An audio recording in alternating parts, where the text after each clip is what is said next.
We have volunteers from Malaysia Setapak, and also, yep. All right. Hello, everyone. Yep. Okay. Yes. Awesome. Okay. So and let me apologize first because it's really cold here now. So if you hear me sneezing, besides me being very touched, yeah, it's also because of my body. It couldn't really. Okay. So let me begin with my sharing today. So again, I'll be I'll be continuing the sharing that that I did last week on true emptiness and wondrous existence. And today I would like to go next step to wondrous existence. But before that, let me do a quick summary of what we have covered last week. So last week we've talked about emptiness, and we know that emptiness is the truth of the universe because we have seen observations of this world.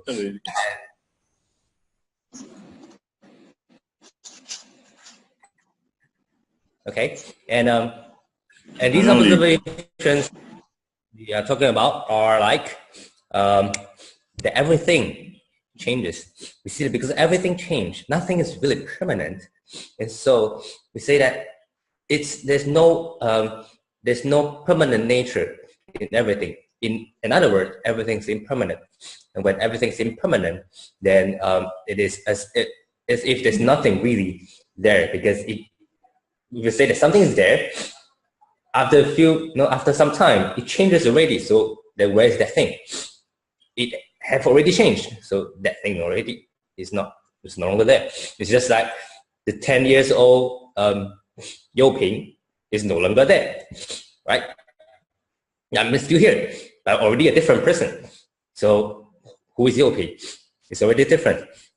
So in that sense, it feels as if this thing that we're talking about is empty. Second thing we've shared is that everything are things put together. Just like, well, to take me apart, they'll be gross, but then I'm no longer there. When we talk about tables or things, other things around us, once we take it apart, it becomes its constituent, then the thing itself is no longer there. The thing that we give the name to, the car, that we give the name, the car, once we take all the tires and the metals and all the leather chairs and everything, then it just becomes its constituent parts. It's just leather chairs, tires, and everything, but not the car anymore. The car has disappeared. So everything comes from things combined together. And so we say that each of these things are also things combined together. And each of these things are also things combined together. So we go on and go on, we see everything is actually, at the end, is empty. Right? And also, of course, from there, when we conclude actually everything is just names that we sentient beings give the name to. We use a name to point towards that thing, but that thing itself actually changes, and it comes and it goes. So it really doesn't have a permanent nature. So in these observations, so we say that it's empty. So when we say empty, it's not like empty, nothing there, but because things changes. So we try to use a word to describe such a phenomenon, so we use emptiness. Okay, so from there, because of the understanding of emptiness, it will help us to first not to worry about changes, because changes is just normal. It's just normal natural law. So when things change, it's okay, because that's just what will happen. We will pass away one day, and that's okay, because that is just natural law. And when we realize that, we are okay. And second is, do not be attached to material things, because know that material things, something that is mine, is not really mine. It's just a name that I put onto it. And when it really disappears, it's just going back to its normal nature. And we will not be attached to this. We will not chase behind these material things, because we know that these are just names. And thirdly, although empty, but yet we can actually make use of these things to do good. Make use of these principles to do good. And that is actually what I'm going to talk about today. I'm going to go on to wondrous existence. And before that, I want to actually. So first thing first, let me show you a video that is by what do you call it? OK Go. This is a band, 4 singers that they make various kinds of very interesting videos. And this video is called "These Two Shall Pass." So you will go to which is actually quite a motivational phrase that everything is going to pass. And what are we talking about? So that's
like you can imagine really how happy they are, because I don't know how many times they've tried. I mean, it's just amazing. I mean, it began with just the car hitting the dominoes, and then everything is just automatic by itself.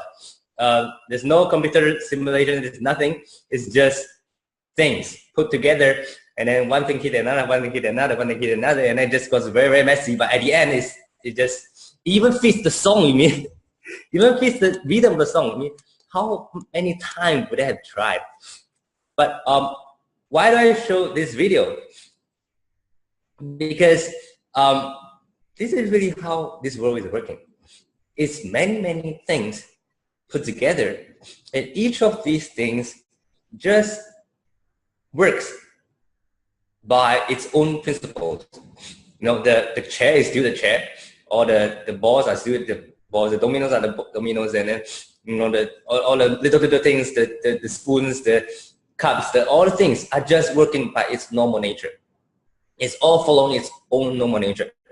But when each of these things put together, one thing after another, it links into a kind of a cycle, and then something is passed down. The energy is passed down from one to another, from one to another, from one to another. And you can imagine if somewhere in between one of the ball just never continue, and it just got hit out of somewhere, and then the chain just never continues anymore. And then you have to redo everything and then put everything. Imagine all the ping pong balls, they will put it back all together, and then all these things, you have to put everything back to the exact position, and then you continue again. So, but isn't this how this world is about? If you look at the things around us, aren't everything just things put together? And then it's like gears, one linking to another, one linking to another, and then it just works. The whole biology, the whole ecosystem, our solar systems just works like this. And you can also see how it's ever changing, how it's, let's look at so these affinities combined. Okay, affinities combined, and these 4 properties to it, that it comes and goes, it's ever changing, it's really delicate. And we got to be very grateful. So let me go to a little bit on it, a bit more. How do we see that it comes and goes? Like that video just now, it comes, everything, it just continues and continues, and then at the end, of course, it ended. The energy fades away, and it ended. So that energy that passes through is only for that time being, and then it comes and it goes. Same as everything around us. It's that nature. And we see how it's ever changing from one thing passing to another. Everything is changing. Actually, it's the same with everything around us. Our bodies is always ever changing. We're breathing, we eat, and all the things becomes our body, part of our body, and then we excrete, it just becomes something else. So it's always ever changing. And we see how this is a delicate existence, because just one single part of it, a little screw that wasn't at the right position, it will miss. And that's it. And you have to redo everything again. So it's a really delicate system. You see again how this world is like this. And I'm going to go through a bit more on that. But let me take a more close to heart example. We see every of our events that looks so grand, and so like this our UFO Buddha building ceremony. During that 1 hour, 2 hour, the atmosphere, the grandness, the sincerity is there. The atmosphere is there. But once the event passes, it's back to its normal nature, just a parade square, nothing. So you see, this is emptiness. It's like this parade square that's empty, and just because it's empty, that's why you can do everything on it. Everything can occur on this parade square. You can have the Buddha building ceremony. You can have say a book fair, or you can have a charity sale. You can have a free clinic. You can do everything on this parade square because it's empty. If it's not empty, because you have things piled on it, all the say rubbish or things like that, then you cannot do anything. So emptiness actually means infinite possibilities in that sense. Okay. So but it also means that it will come and go. So emptiness has the property that it comes and goes. Everything is like this. Like an event, it comes, and when it ended, it goes. Is there anything left behind? Of course. But it's not things that is material. It's the formless things. That is the touching moments in our hearts that live with us. The inspiration from the all the Buddhists, their vows, their hearts entered our heart during this Buddha building ceremony event. The waters that we touch clean our heart, and so we live that a much purer life for that year, and then so on and so forth. So it's the intangible, these formless things that have changed. And these are the things that stays. But the material things, Master will say, is 有为法. The things that we can see, we can touch, these things change. And it's never going to stay the same all the time. But we make use of these tangible things, these forms, to transform the formless things. So, so things comes and goes. And then, of course, we also see how things are ever changing, because for all those of you that have been in 课务, in the the planning committee, we have the phrase that the final version is when the event already ended. It's the final version of our schedule, because it always change. Okay, and we even go out further to say that the only program that never changed was Home Sweet Home. You just never change the program, but everything else almost kind of tends to change. Even when the event is going on. But we just see how everything is changing. So we're always anticipating that there will be changes. But then again, knowing this is tell ourselves that when there are changes, that is okay, because it's just normal, and be tolerant of changes. And then just think about what can we do from now on. Now that things is not as anticipated according to our plan, what can we do from this affinity onward? So we think from this time onwards, we focus on right now. What can we do to continue to make the whole event still a wholesome one, still a very complete one? But having said that, this is in terms of our own heart, we should learn to tolerate changes, to see that it's natural. But let's not be the maker of the changes. Yeah, because we understand delicate existence. Because all these, like our events, it's a very delicate existence. How do we see it? Because one event is made possible by so many people. Every time, almost every time, our camp, maybe we have 500 participants, but we have at the same time also 500 volunteers to make this whole event possible. We have the transportation team, we have the MC, we have our sisters cooking, brothers cooking also, and then 机动组, 交通组, all the different kinds of departments working together. And we see how it's very delicate, because it's after many meetings that we have come into this consensus, and then we have this schedule, this very detailed schedule formed up, so everyone knows what to do. So if at some point of time things were to change, you see how it's going to affect a lot of things. All the different working groups will have to know very early enough in order to change the things that they already planned, and then make everything work again. You see how this is like a cycle, like the video we saw just now, how this one after another link together. And if any point of time one thing were to change, then a lot of things behind will have to change together. And so we see how this is a very delicate existence. And when we know this, we will be very cautious and very sincere and pious when we need to actually change something in a schedule.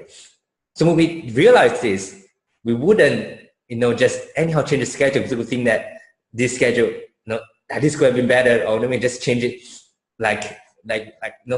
So keep to a schedule is very important, because it helps to make these cycle of affinities work. When something changes, it really doesn't mean it will change to the better, because when other people couldn't follow the changes together, then it will not work. It's just like the video just now, when we change something, but the rest of the things never change together, then the energy will not continue, and somewhere it will break down. And it just wouldn't be better. So we wouldn't want to come to a situation where our brothers and sisters says this, that it's going to change anyway. And I mean, we just see how long on the spot. Right? But we often hear this, but we wouldn't want this to really happen, because this means in between people, within our brothers and sisters, the trust, this linkage is already breaking apart. And so then we say we couldn't really follow together. Then the affinity, you see how the links will become very weak, and then very easily, somewhere in between, it's going to break. So that's why Master says, 诚知情谊, how we should link everyone together to have 共知、共事、共行, to have the same consensus, to have the same direction, and then make the same plan, with the same direction, the plan that everyone has a consensus to, and then we work together. 共伴有情天.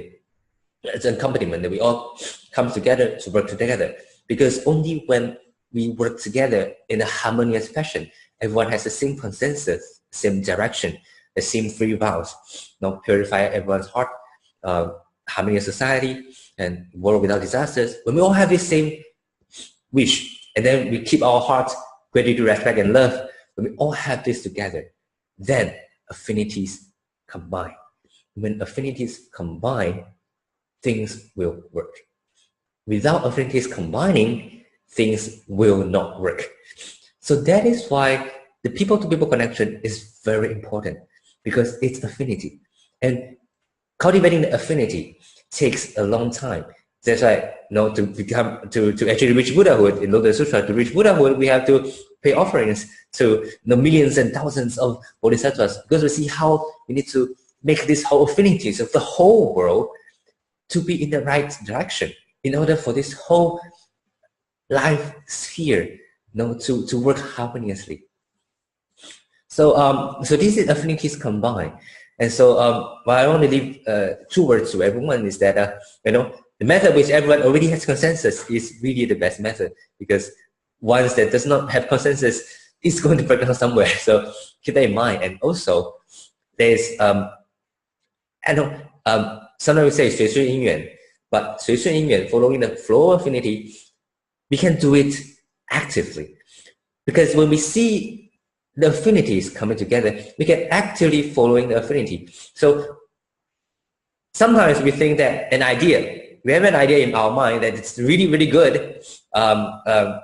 Say for example, there's an example like the time when I went to Nepal, earthquake that was 2 years ago, for disaster relief.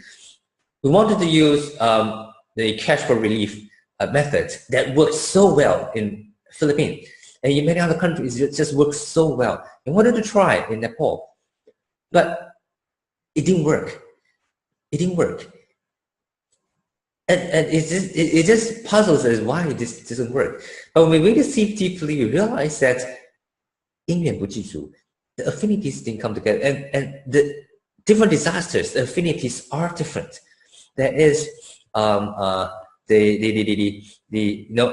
for example, the Nepal earthquake, it doesn't work because it's an earthquake, and it's an earthquake where the houses are all in bricks, and to transfer the bricks is not as easy as what that is in Philippines. In Philippines, the houses are built with straws and the simpler materials that is easier to carry, to be removed away. And also because the high-end typhoon really destroyed very completely, and so you just have to clear everything.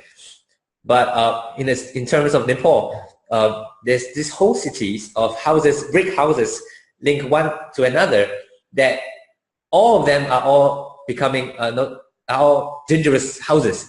So if you're going to demolish one, then the house beside is going to topple, and then it's going to topple, and it's going to be like a domino, and then the whole city is going to topple, and then it's going to be very dangerous. So it cannot, the cash relief methods where we use hands, people's hands to work, to do the cleaning, just couldn't work, because such cleaning needs big machineries to come in, and so the affinity is not right. And when we see that affinity is not right, this method, no matter how good it is, just doesn't work.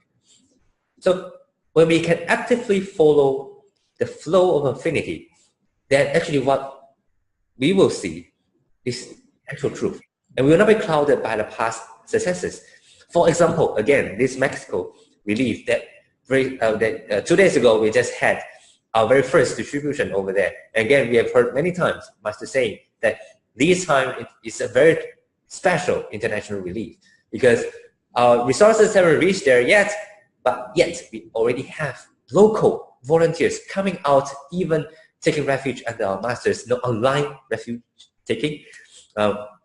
We have a few master disciples over there. They're locals. They never heard of this city before, but they're so the heart is so close to master, and then coming together. So we held many sessions of volunteers training, and now all these local volunteers are doing the distribution together with our brothers and sisters. So again, the Mexico affinity is very different, and when we see this different affinity, we can apply the Dharma in this special way that fits this affinity so that it works. So actively follow the flow of affinity is a way to help to really see the truth and then make things really work. So I leave you with these two ideas with you. To back to delicate existence. I want to share a science point of view how really this world is a delicate existence. Just look at our solar system. Actually, to have, well, there's no trillions and billions of stars out there, but really now we only know there's Earth that have life. Everything else, we really still don't know yet.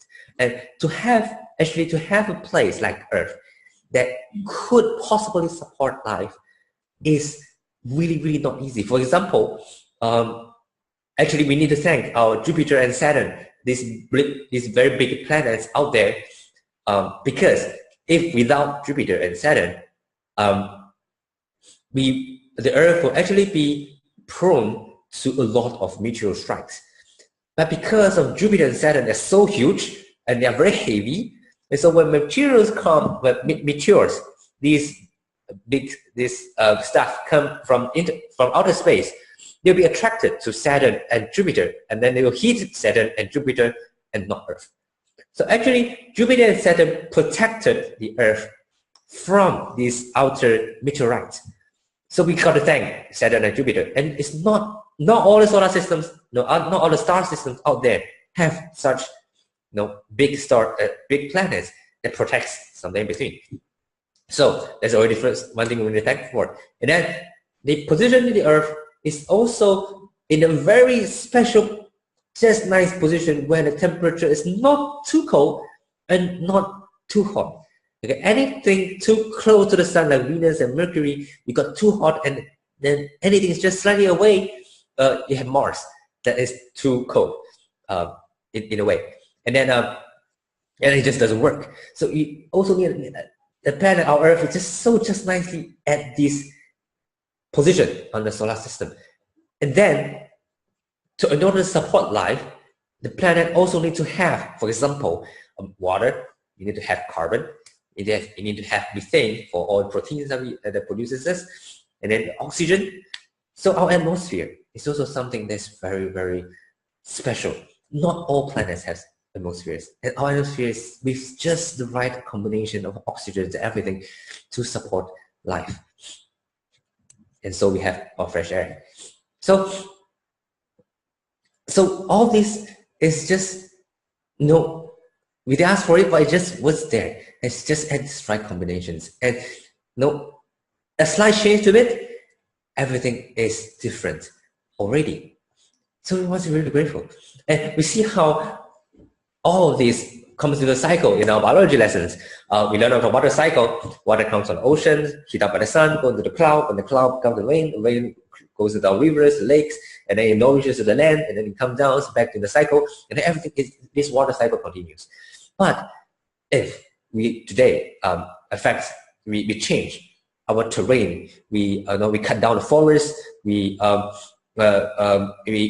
turn our lake into reservoirs, and we change our terrain and make our mountains no longer green anymore, then rain does not come. When the rain does not come, when it rain does not come in a steady flow, but in very big amounts once, and it will cause flood. And then this cycle, this water cycle will become something that is an imbalanced cycle. And we see how this is delicate, just like the video we seen just now, how this cycle can actually break somewhere if, say, we change the temperature, or we change how the water can flow in between, we change our forest, this water cycle can break down. And so that's why we have droughts. We have floods in places. They are getting worse and worse. It's because of the disruption of water cycle. And there's also another cycle called the carbon cycle, where it's the carbon dioxide circulating from our atmosphere as a form of carbon dioxide, and then going to the earth as, say, our plants. We all have carbons in us, and then when the plants die, it becomes, say, our fuels, our oil. All these are all carbons, and then it cycles around in these circulations, so that we have our land is nourished. We have the resources to for the plants to grow. All this requires a carbon cycle, and so that's why the tree, the leaves drops, and the leaves will nourish the land again. It's again a cycle. So all this is a cycle, but because of the human emission that should be drawn with such a big arrow, because it really caused a lot of additions to carbon dioxide that's in the air, which disrupt again this carbon cycle. We see how this disruption, again, it's like the video we saw just now, a small disruption can cause a big difference in this cycle. And so we see how our carbon dioxide, although it has been changing for the past millions of years, but you see at the very end, 1950 is where our industrial revolution happens, and then the CO2 level just never comes back again. It just goes up in a straight line. So our human actions really can affect this cycle, and it has already been changed. And we are almost reaching the point where we cannot return anymore, and if just by a small difference in temperature, the global temperature, just a 2 degrees Celsius plus and minus, and it's going to be a disaster for the whole world. I mean, we already see it happening, the wildfires in many, many places. Let me skip the video. Again, another cycle we are seeing is the ecology, our biosphere. How this is the food web, where each plant are related to the worms and the caterpillars are related to all the small animals that eat them, and then the small animals are related to the bigger animals because they eat them, and so on and so forth. Is linked into such a web. So we can imagine how, why when we go overseas, we cannot just anyhow take a plant to an overseas place. Because, for example, if we take a plant to put into a place in this ecosystem where this plant is not in this ecosystem, then it doesn't have an enemy in this world, in this place. It might, for example, crowd away a certain plant that's native to this place. And then when this plant dies away, then it affects the caterpillar that is on it, and then it affects more and more things on it, and a lot of animals and living beings. It's going to be affected, and it's a chain that will continue. And we are here, humans. We are here. We are in this very end of the chain, and we are going to be affected as well.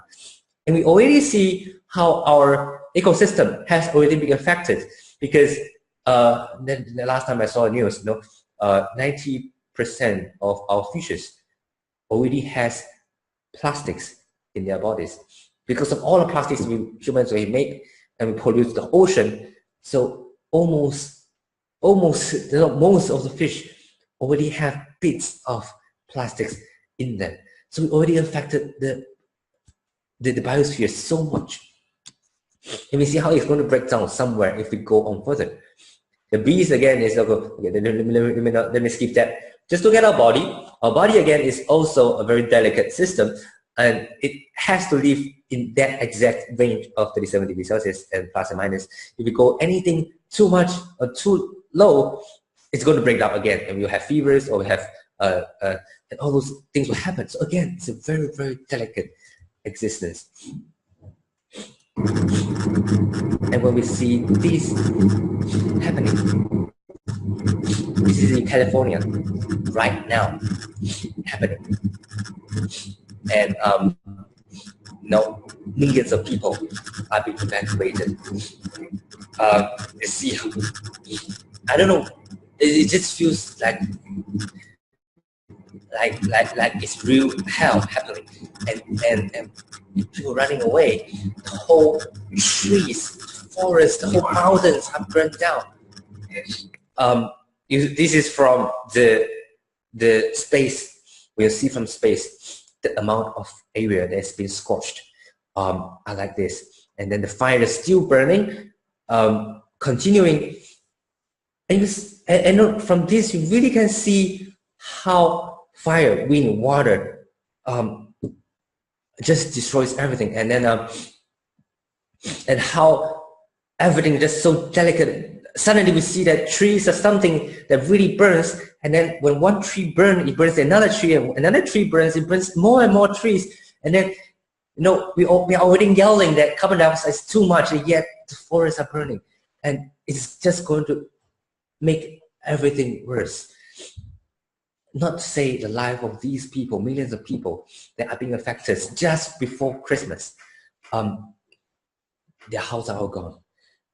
So how this world is really delicate when just a fire, just water, just wind will destroy everything, and things will no longer be the same as what we think is our comfortable life.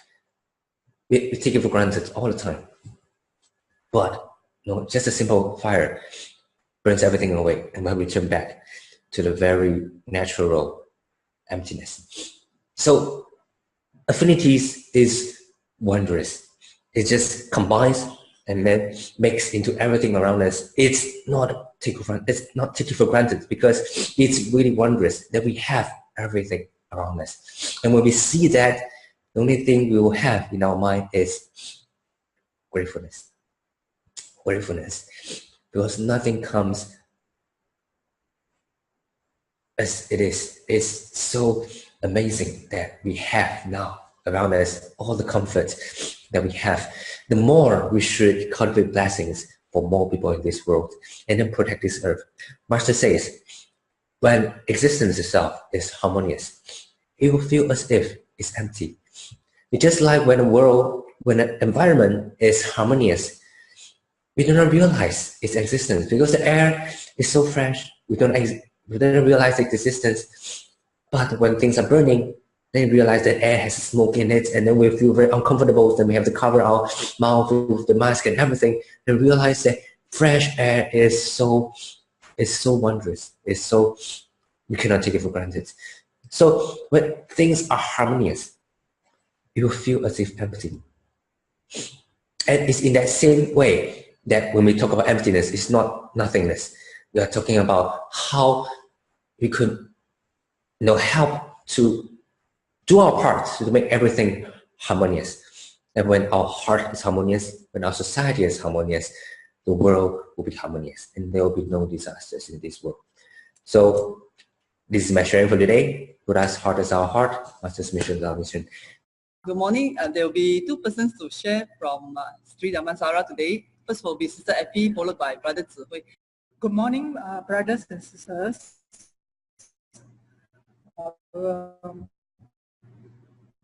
I would like to learn.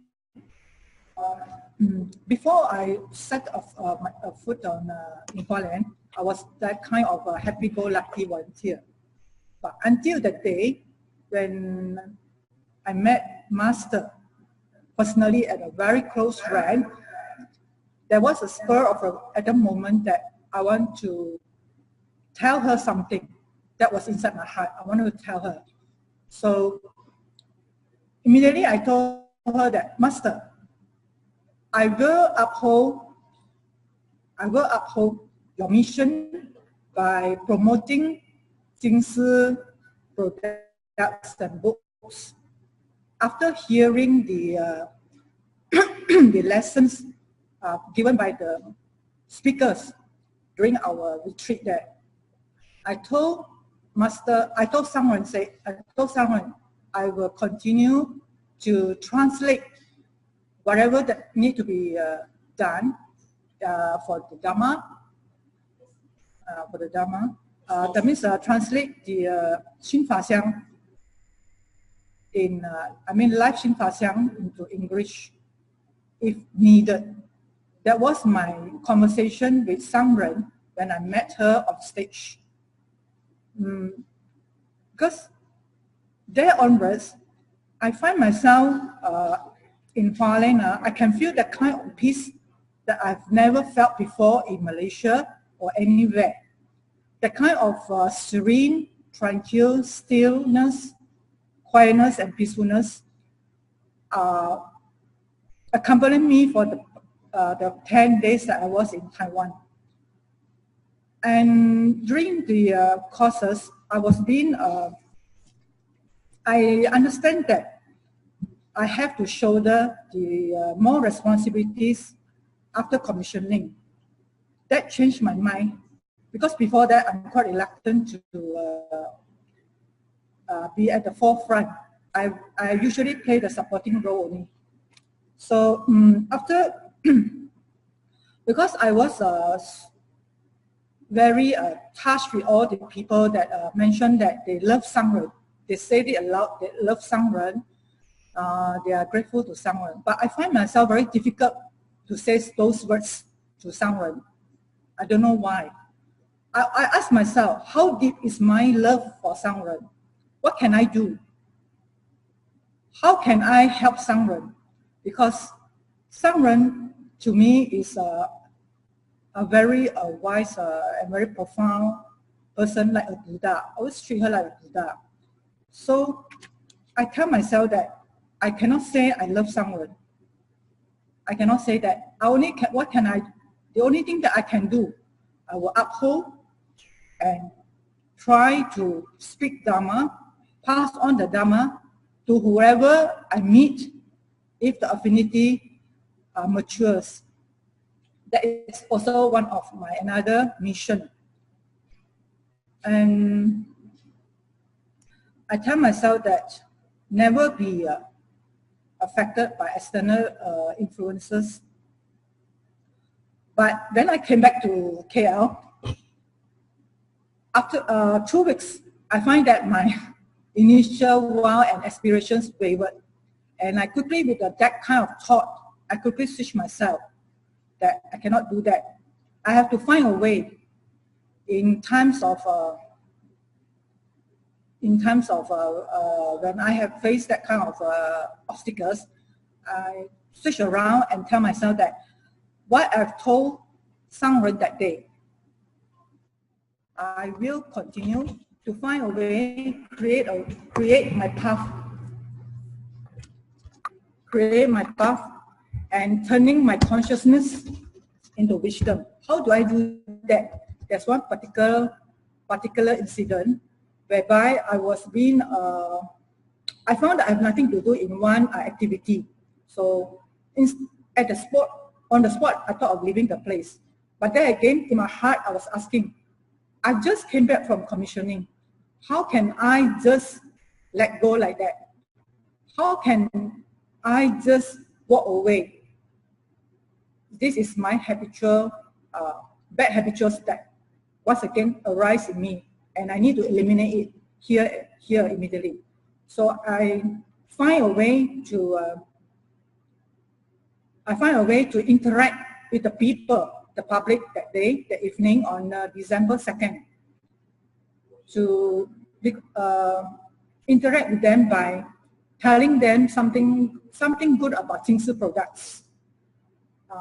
Within that half hour, I can feel the joy because of majority have accepted what I told them and shared with them the wonderful and goodness about that particular product. When they about to leave that day, they told me that why you guys in Suchi are so hardworking. I just told this group of this family, they're all elderly. I said that my master told us to create more blessing for ourselves while we are still able, while we are still healthy. Do not wait to the last moment. Make our life more meaningful. uplift our life values while we are still around. So I tell myself, again, during our sharing in Sochi, that means my SD community that day, that I will involve myself in whichever activity that needed me to promote Tzu Chi and to encourage more and more people, in a way, like transform them and inspire them to come to Tzu Chi, because only in Tzu Chi you'll be able to find the peace and your life will be transformed forever. That was what had happened to me. So once again, I will encourage those in Jianxi or Peishing, do not waste your time like me when I was in Peishing, still with a fickle-minded, whether I should go for, whether should I continue or not. That was very wrong. I was very happy that I was able to meet Master personally and involved in certain volunteer work in Hualien, Jing abroad. I learned a lot. And I find that it's true that if I do my little part, just a little part, in upholding Master's teaching as diligently as possible, I think that will also be a small effort for me as a role model to others. I find that Master's statement, turning our consciousness into wisdom, really works in me. Last but not least, I will shoulder Master's mission and conviction to lessen her responsibilities and burden. Thank you. Morning, brothers and sisters. Thank you for having me again this morning. Okay, I'd like to share my personal inspiration for 7 days of certification ceremony in Hualien Tzu Chi. I prepared some few slides for my sharings. Okay, the meaning of being a Tzu Chi commissioner. Before I was departed to Taiwan Tzu Chi, I was taking leave and telling my colleague that I'm going to Taiwan to become a commissioner of Tzu Chi. And many asked us, what does it mean? What does it mean to become a commissioner in Tzu Chi? Actually, at the time, I hardly can explain, okay, what is the meaning of being a Tzu Chi commissioner at the time. But I found the answer after 7 days in Hualien Tzu Chi, that what is the meaning for me personally, okay, as a Tzu Chi commissioner. Okay, I think before we going to the stage to receive the blessing from Master Tzu Chi, we have this, okay, we have this this label, we have this flower to be put on our coats, okay, before going to the stage, and it's written there is for Xing Si Zhi. For those brothers and sisters already commissioner, what have you think, and what that forcing system remind you that the time you become a commissioner? Therefore, for me, certifications to become a Tzu Chi commissioner, for me is only one word, is commitment. Commitment of what? This is the answer I got after 7 days of the certification in Hualien Tzu Chi in Hualien during the ceremonies. Commitment. Certification of becoming a Tzu Chi commission is a commitment. Commitment to what? Commitment to 传承. I mean, 传承 here is, for me, is 传承 the 经师法脉 and 弘扬的慈济宗门. 传承 for me is to 传法 and 承担. Okay, to learn and share. Okay, to 传承 to learn and share the master teaching and principles, and also to take up the responsible and to implement the master mission. Of course, most important to walk the Bodhisattva path. So before we can really do this, to walk the Bodhisattva's path, learn and share master teaching and tika personal, there are few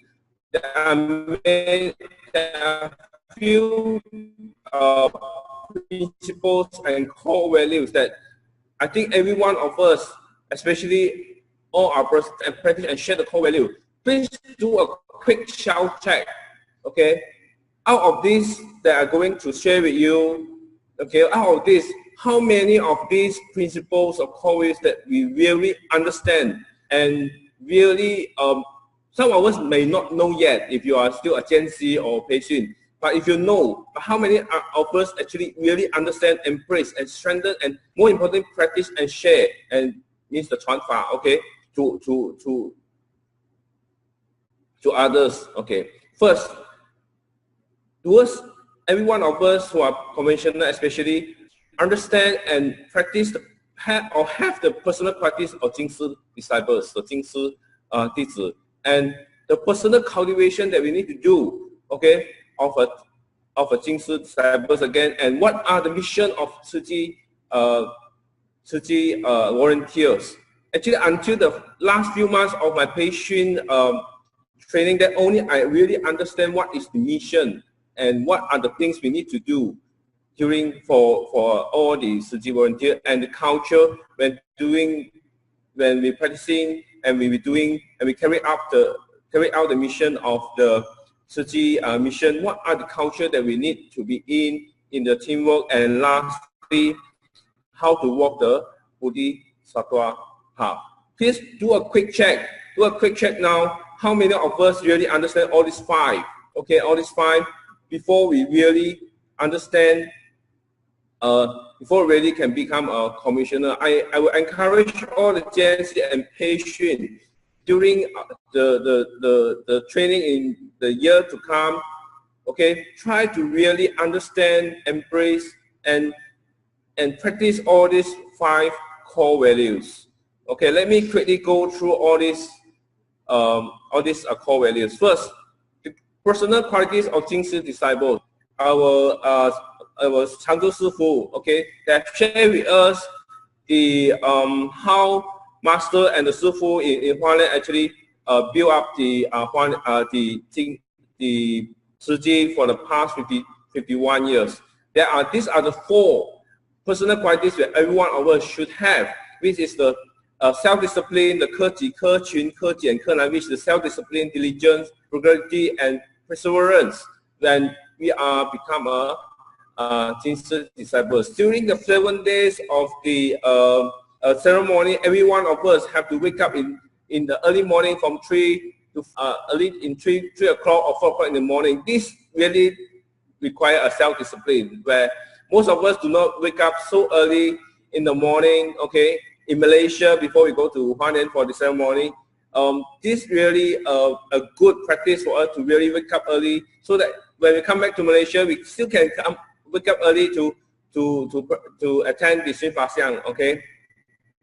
And from the sharing from the brother and sister from Africa, we can see how challenging and difficult are they to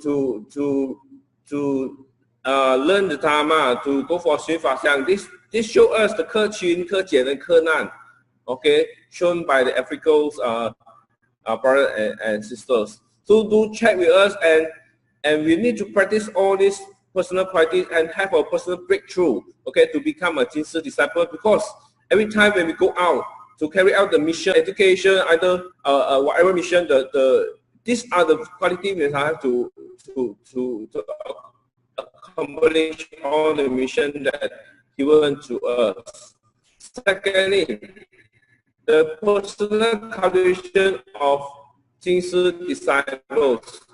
So, to become a commissioner, not only we want to break through personally, but we need to still sing. What are the still sing in? It's a personal cultivation that we need to cultivate. The 4 四大宏愿 the 诚经40 which is the sincerity, integrity, faith, and honor. Check again, do a self check again. do we practice this? Do we understand this? Okay, if not, please read, please study, and please practice so that this become a quality within us. And also when we practice all this, we only need to exercise 慈悲喜舍. Okay, B is the kindness, compassion, joy, and selflessness. This is the personal cultivation that we must have from the day we become a Tzu Chi volunteer, from the day we become a Tzu Chi commissioners. Okay. Then the thirdly, how many of us actually very confidently and tell us what is the 4 major mission and 8 footprints of mission of the Tzu Chi? How many of us actually can tell anytime and explain to our friends, to our around us about these 4 major mission and 8 footprints? These are the 4 major mission: charity, medicine, education, and culture. This seems very basic for every commissioner or every Tzu Chi volunteer, but sometimes some of us, even at the day of commission, we still don't really understand and really and what are the 8 footprints of our Tzu Chi volunteers Tzu Chi mission. Okay, so these are the 4 that every one of us, especially for commissioner, we must know, we must understand, and we must always practice and always involve and take up the responsibility to involve all these missions and the 8 footprints. Fourthly, what are the culture in teamwork of Tzu Chi volunteers? From the 7 days, we can see the brothers is earlier than us. They have to sleep later than us. They have to commit to make sure everything going smooth during the 7 days. Okay, so for dealing with matters, what are the teaching from master that we need to practice? Is that these are the who say the unity, the harmony, mutual love, and joint effort. Without these four key elements in the teamwork, nothing can be happen. Okay, and when we're dealing with people, these are the 3 qualities we always must be in mind and practice with is the Ga'an, Zun Zung Ai, with the gratitude, respect, and love. Okay, so these are the culture. If we do not understand what are these, so when we carry out a mission in Tzu Chi, there will be a lot of challenges. If we understand and embrace this, during the carry out the mission of the Tzu Chi, everything will go smoother and better. Lastly, to walk the Bodhisattva path that really challenging, so we must always practice the 6 paramitas. Okay, which is the generosity, disciplines, endurance, diligence, meditation, and wisdom. So again, let us learn. Okay, no one is perfect. Okay, let us, if we do a self-check again, any part of this we not understand, we're not strong, we have not practiced, and we're not able to share, please strengthen the knowledge by practicing it. These are the 5 main lessons that I learned during the 7 days of commissioners ceremonies. And for me, again, certification is the commitment. And how about you? Thank you very much.